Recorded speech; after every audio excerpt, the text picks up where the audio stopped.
नमस्कार दोस्तों, मैं सौम्या दुबे स्वागत करती हूँ आप सभी का हमारे चैनल दी ऑर्डरिंग पे। जैसा कि आप सभी जानते हैं, चुनाव का दौर जारी है उत्तर प्रदेश में और आज होगा आखिरी चरण का चुनाव। तो इन चुनावी जंगों के बारे में हम बहुत सुनते हैं, पर क्या हम सभी जानते हैं कि आखिर कैसे चुनाव के पहले क्या नतीजे होंगे, इसका अनुमान लगाया जाता है। यानी कि एग्ज़िट पोल कैसे होता है और कैसे हम काउंसलिंग से पहले ही नतीजे का अनुमान लगा लेते हैं। दरअसल शाम को वोटिंग खत्म होने के बाद एग्ज़िट पोल दिखाए जाएंगे। ये एग्ज़िट पोल उत्तर प्रदेश के साथ साथ पंजाब, उत्तराखंड, गोवा और मणिपुर में हुए विधानसभा चुनावों के भी रहेंगे। एग्ज़िट पोल से चुनावी नतीजों का एक तस्वीर पता चल जाती है, हालांकि कई बार ये गलत भी होते हैं। तो चलिए सबसे पहले जानते हैं कि कैसे कराए जाते हैं ये एग्ज़िट पोल। एग्ज़िट पोल एक तरीके का सर्वे होता है और इसमें वोटरों से कई सवाल किए जाते हैं, उनसे पूछा जाता है कि उन्होंने किसे वोट दिया। सर्वे इस तरीके से होता है कि इसे वोटिंग वाले दिन ही किया जाता है।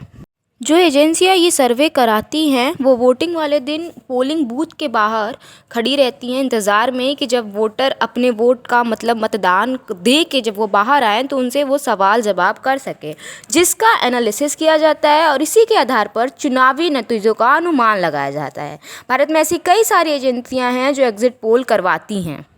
तो चलिए अब ये जानते हैं कि कितनी तरह का होता है ये चुनावी सर्वे।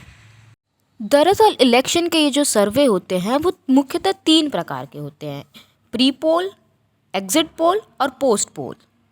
सबसे पहले हम बात करेंगे प्री पोल की। तो ये सर्वे चुनाव तारीख की घोषणा के बाद और वोटिंग शुरू होने से पहले किए जाते हैं।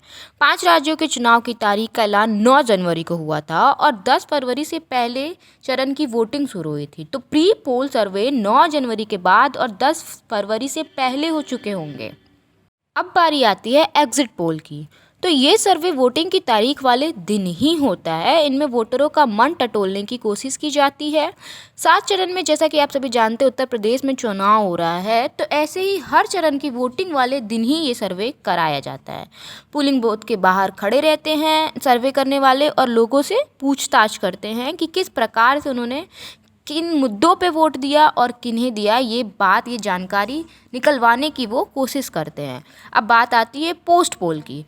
तो ये दरअसल नाम से ही आप समझ सकते हैं, पोस्ट यानी कि बाद में। तो ये सर्वे वोटिंग ख़त्म होने के बाद होती है।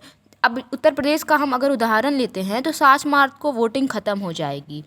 अब कल या 1-2 दिन बाद पोस्ट पोल वाला जो सर्वे का प्रोसीजर है वो शुरू हो जाएगा। इसमें आमतौर पर ये जानने की कोशिश होती है कि किस तरह के वोटर ने किस पार्टी को वोट दिया। बस अंतर यही है कि ये इलेक्शन के के 1 दिन या कुछ समय बाद होता है। अब अगर हम एग्ज़िट पोल से संबंधित कुछ गाइडलाइंस की बात करें तो हम ये पाते हैं कि इसे लेकर भारत में पहली बार सन 1998 में गाइडलाइंस जारी हुई थी।